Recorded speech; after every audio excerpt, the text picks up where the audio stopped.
Mention the Celts today, and no doubt someone will bring up their proud Irish or Scottish heritage. The Celts have a renowned culture, but how much do you really know about these ancient people? 1. They didn't originate from Ireland or Scotland. The Greeks first mentioned the Celts in around 540 BCE. These early sources only identify them as Western people whose territory spread from the south coast of France to the Atlantic and included most of the Iberian Peninsula. However, it is important to note that this was based on information from travelers and traders to the area and may not be strictly accurate. In truth, no one is certain where the culture came from or how it spread throughout Europe. It has been hypothesized that an Indo-European civilization arrived from the Middle East through Greece around 6000 BCE and developed into the Celtic culture. This theory suggests that by 5500 to 5000 BCE, a Celto-Italic culture had formed throughout Italy, southern France, and Spain before developing into the distinct Celtic culture in 3000 BCE. The Celts then spread from northern Spain, Ireland, and western and northern Britain into the rest of Britain and mainland Europe by 2000 BCE. Of course, this is just one of the many theories about the Celts, and we may never know the truth about the origins of these elusive peoples. 2. We don't really know much about them. The only information we have on the Celts is through the descriptions of their enemies and archaeological evidence. The majority of recorded reports come from the Greeks and the Romans. Since the Celts were enemies of both cultures, we should take what they say with a grain of salt. Celtic tribes tried to invade Greece during the 3rd century BCE and were a constant thorn in the side of Roman forces for 5 centuries. In 390 BCE, a Celtic army managed to occupy Rome for 7 months until the Romans paid them to leave. Due to being bitter enemies, the Greeks and Romans often portrayed the Celts as mindless brutes. Many people today will still think of the Roman view of the Celts, despite archaeological evidence to the contrary. Historians are still formulating opinions about the Celtic culture, and theories are constantly evolving. A DNA study of Britons suggests that the Celts were not a unique genetic group, as people with Celtic ancestry living in Scotland and Cornwall had more similarities with the English than other Celtic groups. This finding suggests that while the people shared a similar culture and lifestyle, separate tribes came from different backgrounds. 3. We don't know if they identified as Celts. The name Celt is derived from the Greek word keltoi, which is how the Greeks described the tribes of Europe. The Romans also referred to them as Gauls due to the region in modern-day France where some tribes resided. Caesar claimed that the people of Gaul referred to themselves as Celtae. However, it is unknown whether this is actually how they identified, or merely how they referred to themselves in communications with the Romans. Conceivably, only the tribes who came into contact with the Greeks knew the moniker Celt. As the Celtic population spanned an extensive area, it is likely that they identified themselves by their individual tribe names and were grouped together by their contemporaries due to a shared culture. While there were probably hundreds of tribes, only 20 or so Celtic tribal names have survived, including Belgae, Britons, Iceni, and Damnani. 4. The Celts probably had a common language.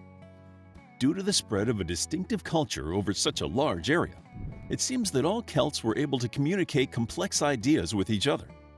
This is evidence of an extensive trade network that spanned the Celtic regions. The spread of intricate skills suggests Celtic peoples from different areas and countries could communicate effectively. Across Europe, interlinked symbolism, knowledge, and beliefs are found in Celtic architecture and art. Each tribe probably had its distinct dialect, but their languages were most likely similar, if not the same.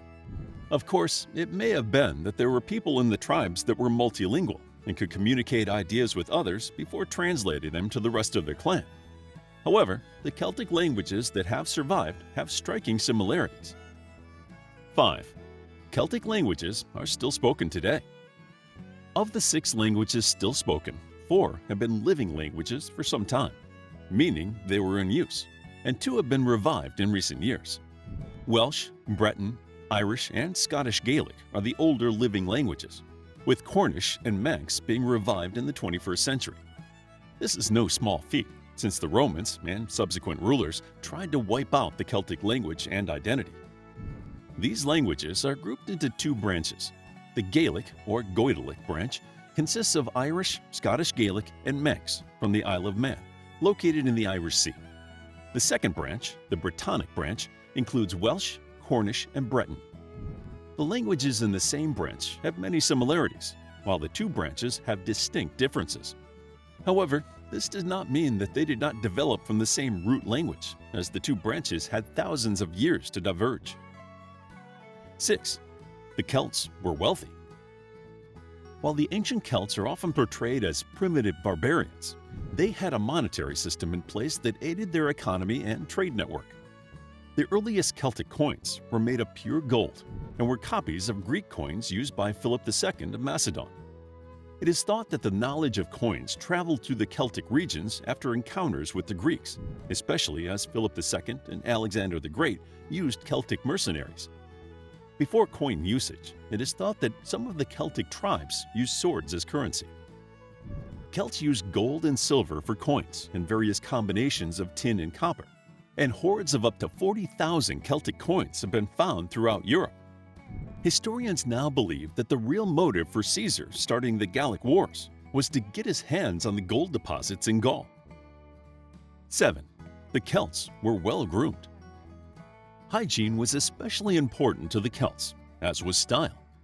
The Celts washed regularly and are credited with introducing soap to the Romans. Celts cleaned their hands using soap, and many bathed every day, combing and styling their hair afterward. Celts also used oil and scented herbs to help keep them smelling fresh, and often carried combs and tweezers to ensure that they looked tip-top when they were out and about. Both men and women kept their nails in good order, and women used an herb called ruan to redden their nails as well as their cheeks and lips.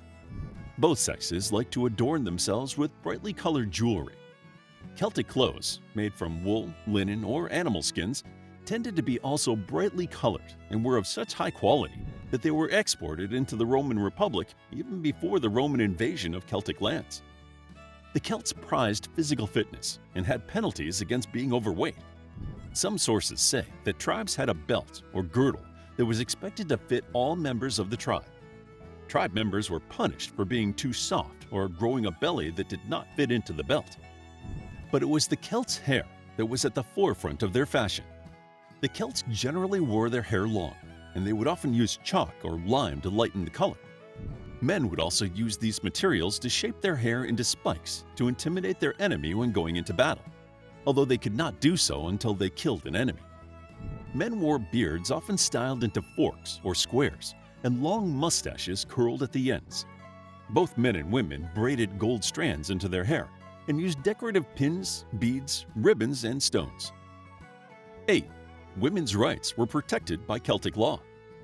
The Celts had a more egalitarian society than their enemies. Celtic women enjoyed more rights and freedoms than those in Roman or Greek culture. The Romans used this equality between the sexes to indicate that the Celts were barbaric, as they felt any society that saw men and women as equal was primitive. Celtic women could be rulers and soldiers, with girls being trained to fight alongside the boys. Legendary Irish hero Cuchulainn was taught by a woman named Scahawk. Both Scahawk and her female rival, Aoife, led armies and were considered fierce warriors. Although most rulers were men, women were not prohibited from becoming leaders. The most famous female Celtic ruler was Boudica, who led the last major British uprising against the Romans. There weren't any professions in the Celtic world that were forbidden to women, and they could conduct business on their own without needing to consult their husbands or fathers. While Roman law decreed that once married, a woman was the property of her husband, Celtic marriage was seen as a partnership between a man and a woman. Under Celtic law, a woman could not be married against her will, and they were allowed to choose their husband. While political marriages were still a common way of forming alliances, these marriages were not forced. Women were allowed to divorce, as well as own and inherit property. These rights gave Celtic women economic independence that most women in the Greek or Roman cultures were not afforded. 9. The Celts were not one unified people. Although the Celts are often classified as one culture, defined by their beliefs, language, customs, and art, they were not one people, which means there was likely more than one Celtic culture. The Celts were made up of numerous individual tribes and were often at war. This division is the main reason they could not overcome the Roman army. Although the Celts outnumbered the Romans and were undoubtedly accomplished warriors, the tribes were never united enough to organize themselves sufficiently. This shortcoming is demonstrated in the defeat of Boudicca at Watling Street in 61 CE. Although the clans had united under Boudicca, they had no unified strategy and were beaten by the Romans despite outnumbering them. No one knows precisely how many tribes there were throughout the Celtic regions. Still, given the large area they inhabited, it is assumed there would have been hundreds. These tribes engaged in trade and warfare with their neighbors, whether Celtic or foreign. We might be living in a very different world today if the Celts had ever truly unified against the Romans. 10. The Celts did write. Although they did not have their own writing system until around the 4th century CE, the Celts borrowed the alphabet of others to write inscriptions in their own language. Celtic texts have been found etched on stone using Latin or Greek. One such engraving is on a memorial stone and dates from the 7th or 6th century BCE. The stone was found in Lagos, southern Portugal, and was written in the Celtic language using Phoenician script. Most Celtic writing appears to be memorials and does not offer much insight into their day-to-day lives. Around the 4th to the 6th century CE, the Celts developed Agam, a writing system thought to have been inspired by either Greek, Roman, or runic script. Inscriptions in Agam have been found on stone, but historians also believe that they would have used sticks, stakes, or trees to write on. These inscriptions are predominantly people's names and were mainly used to denote ownership. We hope you found these 10 facts about the Celts interesting. Do you know any unusual facts about the Celts that we missed? Let us know in the comments below.